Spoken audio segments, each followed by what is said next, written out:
Pahinga ko pa iyo. Praise God. Congratulations sa niyo, Fanran. God is being with you. Ito iyo, Kuan. At least, safe ka mo. Di ba? Yes, praise God. So, ang favor ang ginawa daha iyo. So, pinaura good ka mo. So, yan na, di kita yan at giving, mali nga verse. Ano ya? Bibla ka mo, kuya.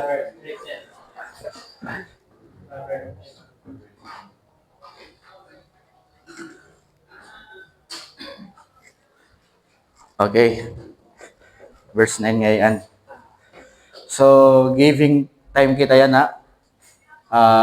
Kasing dili ha, Proverbs chapter 3, verse 9. Honor the Lord with your wealth and with the first fruits of all your produce.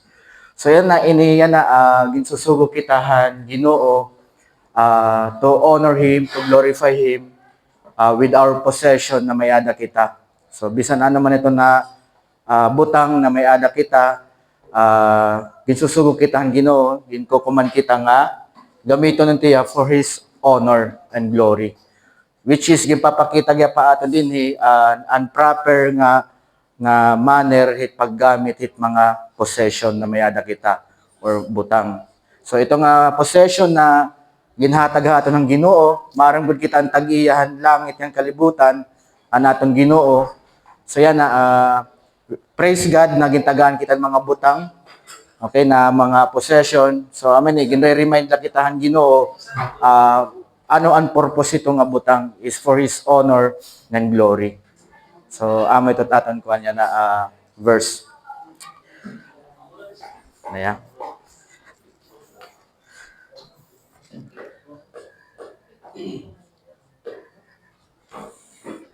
So, let's honor God with our possession and wealth.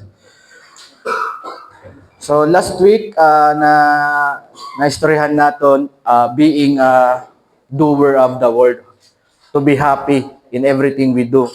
So, ang Bible, nagtutduha ato na ang sikreto para kita maging happy or blessed is to obey His word or be a doer of His word.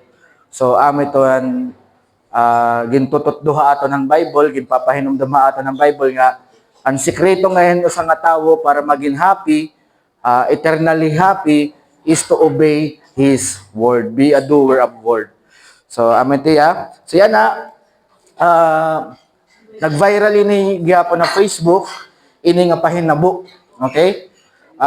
Nagkaadahin matindi nga persecution ha aton mga brothers in Christ sa Nigeria. Okay? They experiencing hardship, trials, and persecution. So, viral iniya, and then gincheck ko tino diya. So, ginkuha ko niya, matatapuran nga Facebook page kanan, Reform Forum na page. So, anaton mga brothers sa Nigeria, nakaka-experience ng persecution na ginpapamatay ang nila pamilya, ginsusunog itira European, ginkakawat itira mga butang, pero even though nga amo nila na experience, so usay ni nga picture, makikita naton nga padayon lagi hapon na nila pag-worship, pag-fellowship. Yes, anera pagtuo. So waray hira kahadlok, waray hira katinaghan na experience nila nga persecution. So matot ko niya, so kung may daka mo time, maybe niyan, o niyan na gabit, yung pag-devotion, lakit ni hera ayo prayer. So, madali lang pag-obeyhan word of God, kung it kabutangan, waray persecution, waray hardship. Yeah, amen. Madali pag-obey. Pero kung ito din na matitest mo faith, genuine in the midst of persecution or hardship. Ma-obey ka pa ba kung ikaw ada ka na time and persecution? So, ito makikita natin taton, faith. So, yan na, bisan naka-experience rahin persecution, killing, imprisonment, kasunog anera property, anera duty bilang Christian padayon lagi hapon. Yeah, so niyan mababaruan naton ano ban mga duty han Christian han panahon han persecution or hardship. So ano ba't mayayakan han Biblia? So ang title han naton yan na discussion, difficulty, duty in difficulty. So may mga duty kita han panahon ng kakurian. So naton scripture passage is ada kita Hebrews chapter 10 verses 24 to 25. Nasa nga di nga, and let us consider how to stir up one another to love and good works, not neglecting to meet together, as is the habit of some, but encouraging one another, and all the more as you see the day drawing near.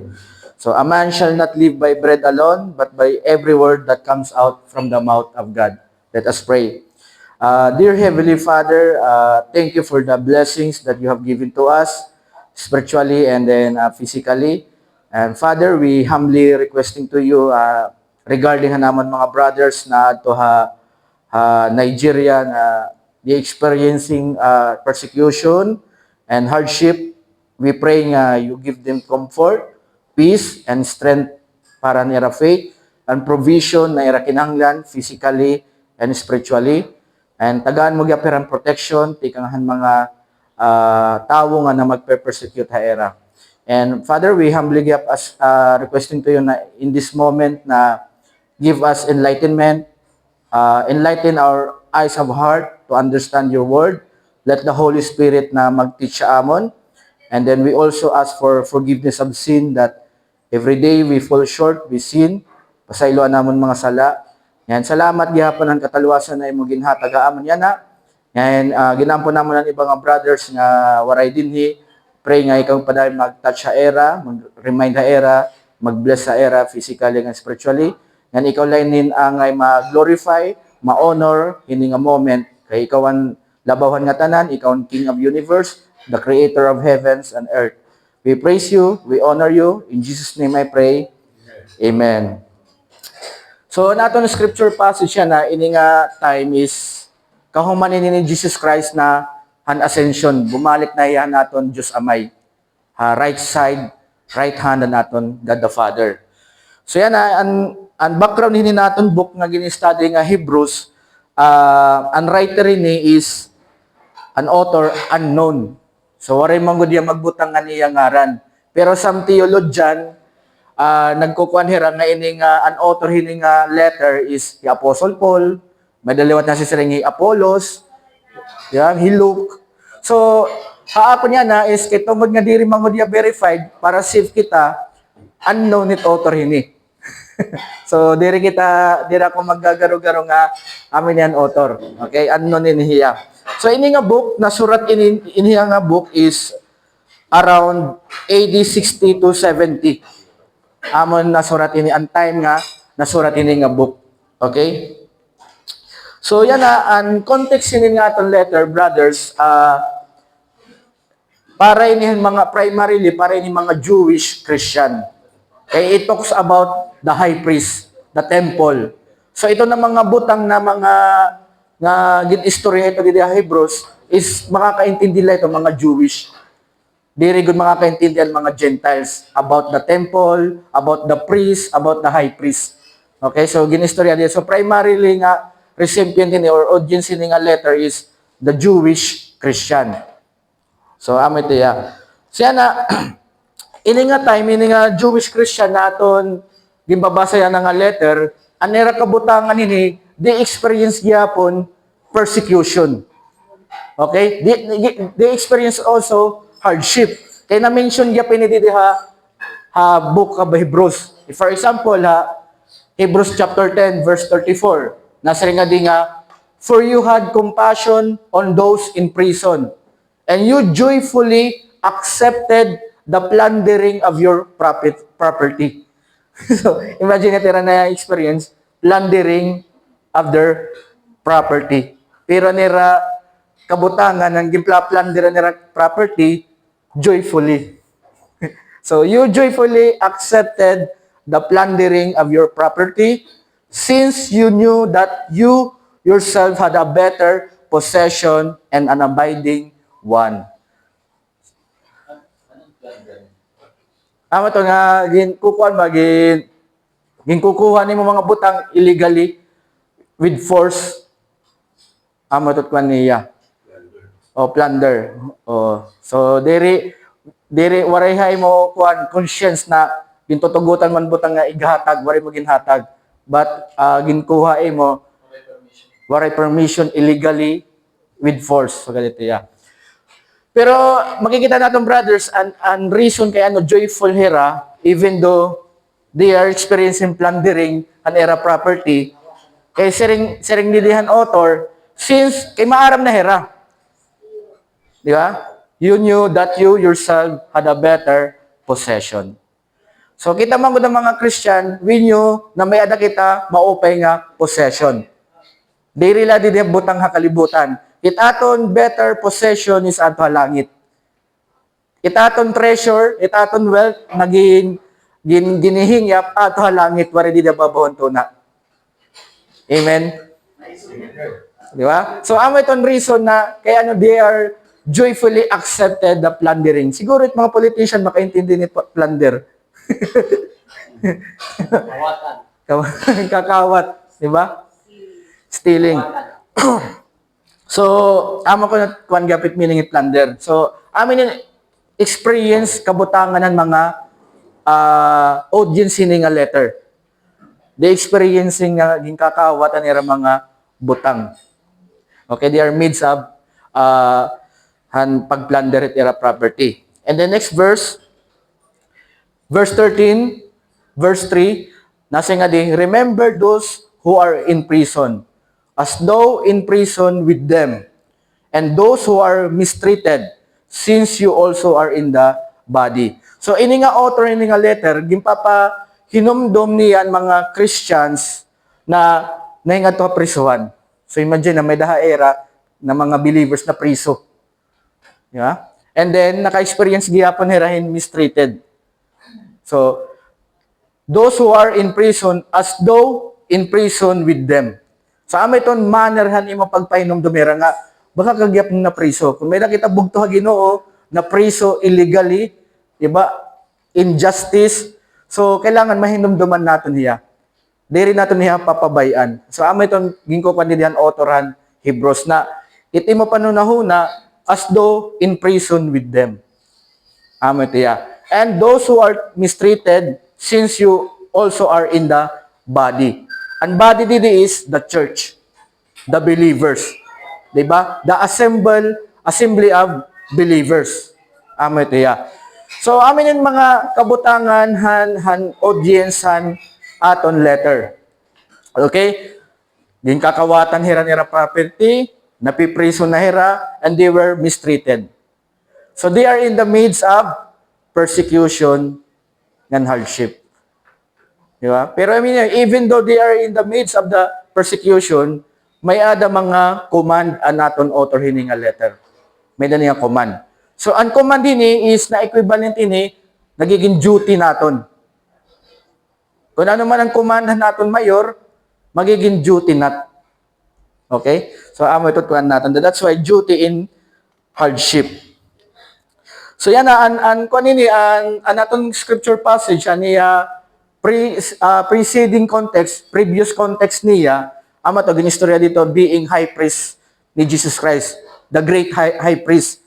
So, gini-encourage kita na magkaada kitahin full assurance to enter the holy places.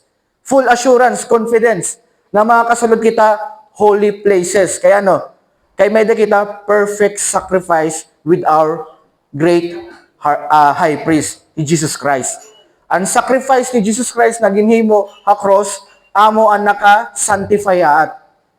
Okay? Ang sanctification effect is for all time. Karibsigon, forever kita sanctified before God because ang sacrifice ni Jesus Christ. So, tungkol dito nga action ni Jesus, ang yan ginhimo, dapat magkaada ko nung kitahin full confidence. So, ganito ya. So, amo ito ya, context, and then, Nakada na previous verse, hanaton scripture passage, nasa nga di nga, let us hold fast the confession of our hope. So, ito nga, may da kita great high priest nga nagahatag aton assurance of salvation. Okay? Ang aton high priest si Jesus Christ. Hiyat nag-i-intercede aton. Kasi ang trabahohan high priest di the Old Testament, pag nakakasalan tao, ang high priest ang nagpe-perform ng sacrifice para mapasaylo ni Rasala. Which is itong trabaho ni Jesus Christ yan na. Okay? Hiyat nag-i-intercede aton. So yan na, nga, kitungod nga, may kita great high priest, so ang aton response dapat, ang aton resulta niya ginhimo, let us hold fast. Ginsusugo kita ang author nga, let us hold fast the confession. Ito nga confession is acknowledgement. Meaning ito, faith. Ang aton faith. So ano ba aton hope? Ang aton hope na through Jesus Christ, we are saved. We are going to heaven. Through Jesus Christ. So, ito aton main hope, salvation, gospel. So, yan, ang manner is without wavering. For He, God, who promised is faithful. So, ang reason kaya kita ma-hold fast, okay, ma-remain, hanaton confession, kay because ang nagsaad aton, ang Diyos is faithful, credible, matatapuran, maaasahan. Kasi yun, pag magsad ang Diyos, di riya nagbubuwa. Iya ito, igtutuman, ifulfill. So, ganito yan. And then, nagkada na yan, progression. So, ito natin scripture passage. Okay, so, nasing din na natin scripture passage, Hebrews chapter 10, verse 24. And let us consider how to stir up one another to love and good works. So, ini nga authorhan Hebrews, he commanded han mga first century Christian na ada persecution and hardship. He commanded them, he command na to pay attention to encouraging one another to love and good works. So, another word hindi nga consider is pay attention. Okay? Stir up, another word hindi is provoke. Pero ini nga provoke is diri negative, positive. Provoke to love and good works. It's, kumbaga, ikaw ba't inuunggit kung nawari-waray? So yan na, ginsusugo kitahan Diyos na mag-pay attention kita kung paano natin i-encourage ang kada usahat. So, ito na, ano nga klase nga encouragement to love and good works. So, ito tiya sugo niya. Bisan ada kita kabut nga anhan persecution or hardship. Okay? So, naton point 1, we must do our duty as Christians to motivate one another to love and good works. So, ito taton duty. So, di rely ni, honestly, di rely ni akong duty to encourage you na magigugmay na ako at mag-i-encourage kayo, ako magpo-provoke kayo nga magpakita kan gugmangan good works. Ato nito duty kada usa. That is our duty. Okay? So, as is say gyapon Romans na sharing ni Apostle Paul, chapter 12 verse 10, love one another with brotherly affection. Outdo one another in showing honor. So, ito suguha ito ng Ginoo nga maghigugmay kita. We are family, we are brothers and sister in Christ. We are one family in God because of Christ. That's why ito magkada kita love. And ang love din ni is agape, sacrificial love. Di rilaya hamabaw nga klase nga love. Ini nga love na agape, para sinihan love ni Jesus Christ ha aton. Na ang love ni Jesus Christ sa aton, He gave His life for us. That's kind of love nga ginsusugo ha aton han Dios. Okay? So amaton sugo niya na maghigugmaay kita. So ito taton duty. I-provoke naton ang kada usa, i-encourage naton na to love and good works. So pay attention paano ko ikaw ipo-provoke, paano diri i-provoke nga masisina ka kuno na magpakita kan gugma. hakada usa. Yan mapakita kahin good works. So ano sa nito mga good works na gintutot do Bible is through evangelism and discipleship. So ito yung mga good works. Okay? Diri kita good works. Galatians chapter 6 verse 9. And let us not grow weary of doing good. For in due season, we will reap if we do not give up. So ang sugo nga is, let us not grow. Hasta nagtitika iha kita Christian life, na-grow kita Christianity, ayaw kita kakapoy pagbuhatin maupay. Kaya ano, ang reason kaya nandiri kita ngay makapoy, for in due season we will reap. There's a reward. Gintatagaan ni God in reward every good works na imo ginpapakita. Okay? So, if we do not give up, so ini nga amin yung pamagihan Diyos para mag-persevere ang Christians, unbelievers, na magbuhatin maupay nga butang. Amin yung pamagihan Diyos. And the next verse, so then, kung anaton good works may the reward, ginre-reward ni God, so then, as we have opportunity, kung may nakita opportunity, let us do good to everyone. Included na ito that enemy, di ba? Unknown nemo, and then nasipa nga di, and especially to those who are of the household of faith. Especially. So, akon, previous nga kuan na community naging na-involve ba, masyado na focus ang number, so ginlalabgot talaga ang mga unbelievers. Kaya gusto dumamo dahil ng number. So napo-forsake na ang mga Christian leader nga volunteer. Iba di rin na napapakitaan ng gugmahan han leadership, han community. Kaya because na-focus na ang unbeliever na sinadidi para ma-increase ang number. So di rin natin ito maupay nga ma-focus kita na magdamo dahil kita. So, napapabaya, kung namin tatatong ifo-focus, posibilidad na mapabayaan lot natin na natin mga brothers na pagpakitaan ng gugma. So, yan yung nga scripture, nagpapahinamdam natin nga, magpakitagap kita maupay nga butang, especially to those who are of the household of faith. Dirigap natin nila papabayan. So, diri man ito na i-impress si God, kung itaton community, damo or guti. Ano yan ito ginaro is, well done, good and faithful servant. Di ba? Ginkikita ha community, every believers is quality. So, wari man gamit kung damo-damuan kita, pero di rin man wari kita sakto nga pag-intindi ha Ginoo. Di ba? So, ha? The lost sheep. Ano? 1-99. Dalos siya, oo. Tama, gimbayan niya 19 di ba? Imbiling niyan usa, tama. So, para sa gyapon ang Iglesia ni Cristo, di ba?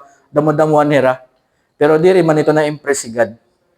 Eh, they are in wrong belief, wrong doctrine, wrong confession. So, kita, I believe nga, God is working on us slowly. Yeah? So, nato lang ginkukuan is to be faithful ha iya. So, aman ito sugo ha aton. So yan, nabalik kitahan atong scripture passage, verse 25, not neglecting to meet together as is the habit of some. So yan, ang author hini nga book nga Hebrews, ginsusugo niya ang mga Christians believer na ada hardship, persecution, na not to abandon meeting together. Okay? Not abandon to meeting together and warn them not to make it a habit to abandon their meetings. So guha aton han Ginoo na bisan nada kita han hardship or persecution, ginsusugo kitang Ginoo nga na mag-gather. Okay? Na diri nato pabayan ang pagtitirok naton ang fellowship. Aman din mo motivate aton. Kasi within the fellowship, brothers and sisters, di da mo napoprovoke iti mo brothers and sisters in Christ to love and to do good works. Di ba? So ito nga occasion, na-fulfill mo ang imo duty. Pag diri ka nga na atin ng fellowships, nanineglect ni mo ang imo duty. Na ig-encouragean kada usa ato to love and to do good works. So amo ito kuan niya. So ang atong point 2, we must do our duty as Christians not to forsake our fellowship so that we can motivate and encourage one another. So paano mo mapufulfill iti mo duty or paano mo mabubuhat ang suguhan Dios nga encourage one another to love and good works kung gina-abandon nimo it fellowship. Diba? So kung diri ka na nakaka-attend ng fellowship, gina-abandon nimo, karisig yun, diri mo ma-fulfill ang sugo ang Ginoo.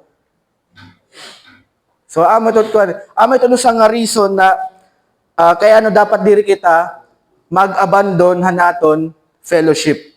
Na diri ka mag-a-absent.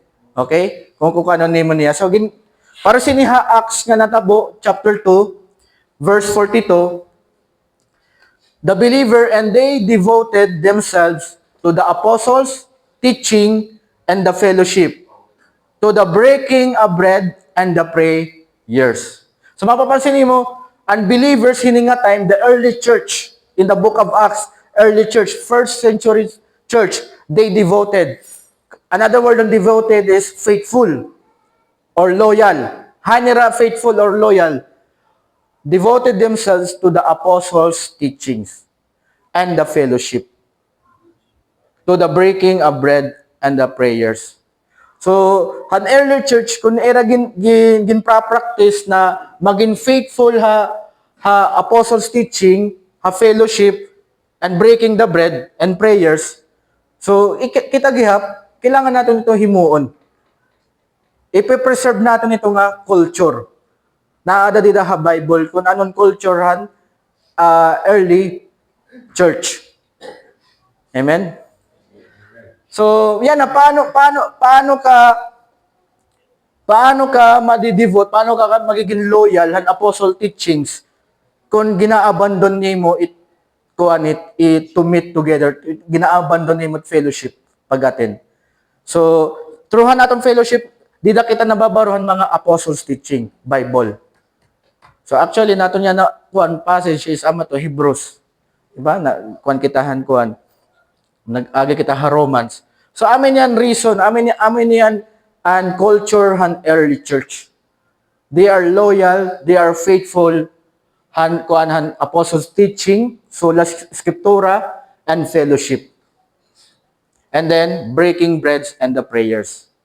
So amot naton. So di rin natin pwede i-neglect itaton pag-meet, fellowship kada usa.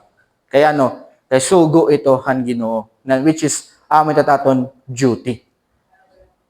So, ang nakakasadla, ang prohibit lang na author, as is the habit of some. Hito nga time, ang iba na mga believers kunuhay, di rin nahira, gin-abandon na neraan pag-meet together. Yeah? Gin-abandon na nera. So, kung mababasa mo itong sunod na mga verses, gina-explain din ang author kung ano ang evidence or proof mayada ka genuine faith. Kung iti mo faith na Ginoo is genuine. So, usa nga pagpatunay na nimo faith is genuine by attending the fellowship. Ito yan. Na diri mo gina-abandon Christians fellowship. Di ba? Ano mo self apostle teaching.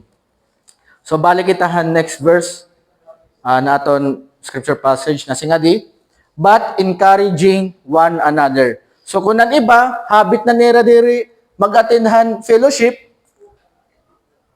contradict dapat kita. Diri kita parisit iba nga diri na gud na attend. But encouraging one another. To give comfort. So an author Hebrews ginsusugo niyan mga Christian na to give comfort one another. Okay? As they understood the second coming of the Lord was near. So an motivation kay kita ma-attend fellowship, kay maaram gud kita, makita mo ito nga word nga see. Di ba? And all the more as you see, Kita ng mga believers, maaram kita, may da mga sign. Ang katapusan ng adlaw. Maaram gud kita at mga sign. Di ba? Na maabot ng Ginoo. Maaram na kita at mga sign na haranin at katapusan. So as you see, the day drawing near. So amit on reason kaya kita magi-encourage kada usa kaya hapit na. So usa gapiton ini nga suguhan Dios na aton duty gihap usa ining pamaagihan Dios para ang Christian mag-persevere, magpadayon. Yeah, amin dito usa nga pamaagihan Dios na para sa nga believer magpadayon nas katapusan kaya kay mayada nagi-encourage sa iya. Nga, it mao paliwat kung ma-observe niyo kung ikaw nag-i-encourage ka ibang nga tao, nare-refresh ka gyap, na-encourage ka gyap. Amen? Amen? So yan ano sa nga pag-encourage mga believers is pinaagi pagpahinumduman gospel. Yeah? Na ang gospel, kumadihi Jesus Christ sa kalibutan, para para kita talwason na naton mga sala.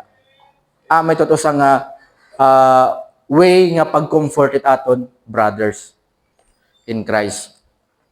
So yan naton point 3, we must do our duty as Christians to encourage one another as we see that the day of the Lord Jesus is near. Haranin at adlawhan Ginoo niya pagbalik. Para sa gyapon ni Romans, timpay-numdum ni Hebrews na sindi kita Hebrews, but exhort. Ito nga exhort is say more than encourage, comfort. Exhort one another, encourage one another. Every day. Every day pagod. As long as it is called today. In otro naging clarify ko talaga ang author, that none of you may be hardened by the deceitfulness of sin. So, ang purpose nga, saan mga purpose, brothers, kaya gisusuko kita nga mag-encourage ang kada usa para diri kita ma-harden by the deceitfulness of sin. Kalos na. Yeah. So, sa nga way, paano kita ma-encourage ang kada usa? Group chat. Kung nagbabasa ka ng Bible everyday, kung ano man ang message nga naka-impact mo, pwede mo i-share ha group chat. Brothers, sa din namon devotion, amen o kaya may ka nabasa na quote, Christian quote nga kuan na yan kuan biblical nga quote. Okay, kay bangay sa nito, name it, claim it. So ang biblical nga kuan. So i-send mo group chat. Kaya pagsisend, marama ko after bangin sunod itatong group chat everyday na may magsisend. Kaya kay masugot man kitang sugo. Dere lang ako. Yes, amen. Kamu gihap. Trabaho gihap ito niyo. Okay? So, pagpo-post mo sa Facebook, ano mo nababasa nga Bible, pwede mo i-post sa Facebook. Kaya bangin may mga brothers, diri lang bangin, may ka mga friend sa Facebook nga bugto mo Ginoo. To encourage them. Diba? Ang purpose natin to encourage every day that none of you may be hardened. Magkada ng hardened heart by the deceitfulness of sin. Di ba? So that you will not live your life a sinful life. Kita manggod lang kita brothers. Di ba? Every day may da mga trials, temptation. So kunwari nagmo-motivate aton, kunwari nagkukuha na aton nga bugto, Ginoo, pwede kita uwat. Gets ba ya? Amen? Amen. So, ito nga, usa nga, kuhan. Siringyap nito first, Romans 13:11, beside this, you know the time, the day of the Lord, that the hour has come for you to wake up from sleep. So, ang Romans believers, Christians, ginsusugoy to wake up. Kaya haranin ng time, ang panahon. For salvation is nearer to us now than when we first believed. So, ini nga kuan na sugan Ginoo, kailangan kabutangan nit aton daily life as if na we are watchful, alert, na anytime maabot ang Ginoo. May dayton time nga, di ba, yan na, di rin ako normal yan, natatabot linog, baga, adlaw-adlaw, may linog, nasasyak ka na lang, may da, nasa gito GMA, at least, every day, may da 30 nga earthquakes. 30. Yan na ito nga year. Di ba, 2024, waray man ito. So, may dato time nga makusugan linog, umabat akong hadlok. Di ba? Di rito lagas sa kalibutan. Kanang Ginoo ito, brother. Umamay, na-encourage ka lugan.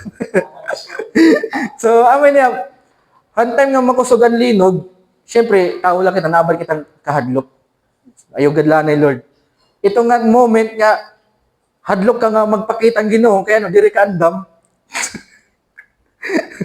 What if umabot yan ng Ginoo? Ano ti maabat? Confident ka ba? Magatubang ang Ginoo, mahadlok ka.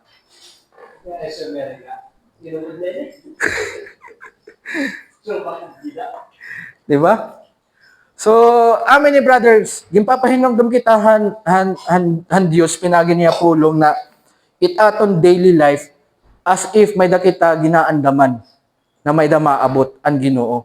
So karigsigon, tungod dito nga may da ka ginaandaman, amiton pamaagi nga you will have repentance. Di ba? Diri undang kunen nga sala. Kaya no maabot ng Ginoo. So nagiging motivation mo ya, nagiging pamaagi ya na magkaadakahin repentance. Being watchful han pag-abot ang Ginoo. Nagigits ba ya? Kaya no nagaandam ka. Yes. Amen. Deadline ko tapos may papasa sa inyo. Yes, so may deadline. Kukang ka, nag-aapura ka, prepare ka. So, amin itong gusto na condition it aton daily life. That's why, usagap ito nga reason na diri kita kung kaya, diri kita mag-absent it aton fellowship. Okay? Sa ringgap didi ha 1 Corinthians regarding adlawan Ginoo, each one's work will become manifest. Paano siya magmamanifest? Ang rason, for the day will disclose it. Ang adlawang Ginoo, ipapakita niya. Because it will be revealed by fire. And the fire will test what sort of work each one has done. So, the day of the Lord, i-judge ka. Kung iti mo faith, genuine. Kung iti mo faith, talaga, authentic. Diri ka la tutob yakan. Diri ka la tutob hearer. If you are really a doer of the word. So, kailangan natin na brother, halaro miya, kumbaga kung maiha ka na nga Christian, may daya impact, ini nga pa kaya na, what if yan na umambot ang Ginoo? Andam ka ba? Bakit may mga baggages ka pa na dirigin babayaan? So, ini nga scripture na itong gimbabasa yan na gimpapahinom dumito ang Ginoo nga bayaan na ito ng mga baggages.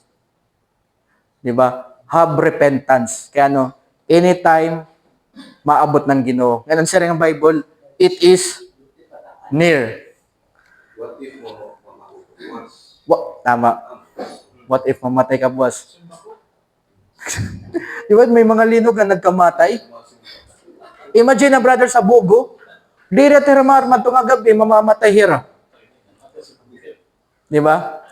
So ito nga being watchful itim. Yes. Nasinya maram ka mo di ha Bible, gimpay bangin iti iba kasi ha ato didi nangalimot na ba? So the author of Hebrews gave commands to Christians who were facing hardships and persecution. He instructed them to motivate one another to love and good works, and not to forsake meeting together, as some were in the habit of doing it. Instead, they were to continue encouraging one another, especially since they understood that the coming of the Lord Jesus is near. So, amo ito papahinundamatan ng author Hebrews. So, ang Ginoo, reminder lang niya aton na ang Ginoo naghatag iyahin sign and end time. Okay, reminder lang ni. Diri kita makatuntanan nga verses o sa lang nga Bible verses passage, Matthew 24. Matthew 24, chapter 3, and Jesus sat on the Mount of Olives.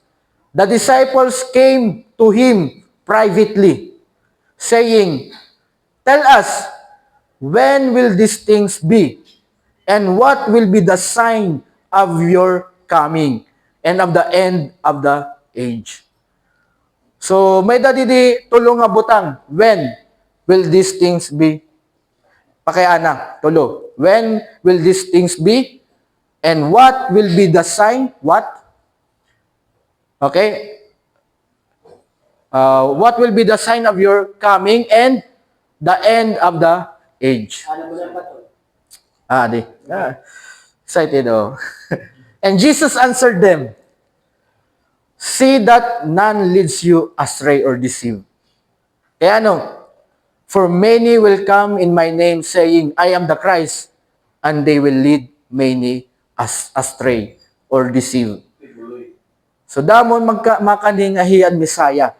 Ano ba't Messiah? The title of Messiah is not only Savior, King, Authority. Nabagahiyat ang iyang atanan.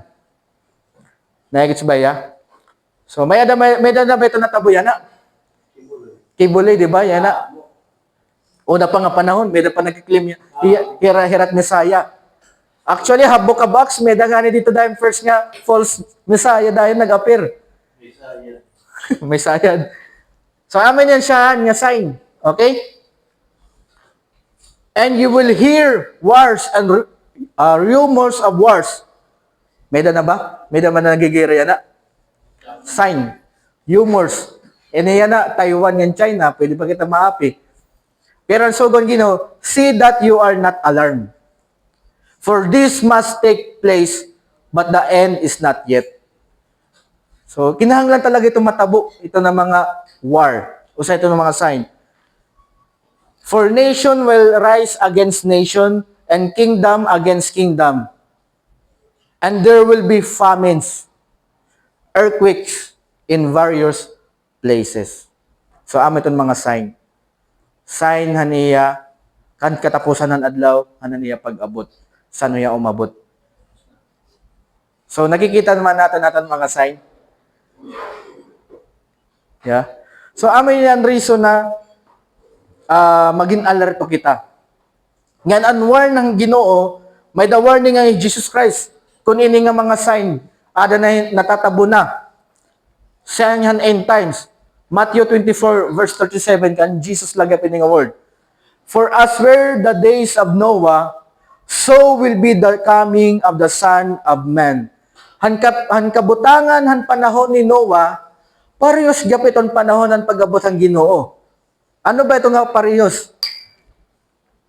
For as in those days before the flood, they were eating, drinking, marrying, and giving in marriage until the day when Noah entered the ark. So gusto lang point out ni Jesus Christ, they live a life na bagan waray Diyos. Yeah? They live a life na without God, godless life. They prioritize their desire, the fleshly desire. Di ba? As if, kung ano man ladida, amuletot ko niya. Pero until the day when Noah entered the ark. So, amay ito't mga unbelievers. And verse 39, and they were unaware until the flood came, swept them all away. So, ang mga panahon ni Noah, direra aware nga may dangayon judgment, hulop, okay, na matatabo, flood. So, hera, kuwan lang wala, hera.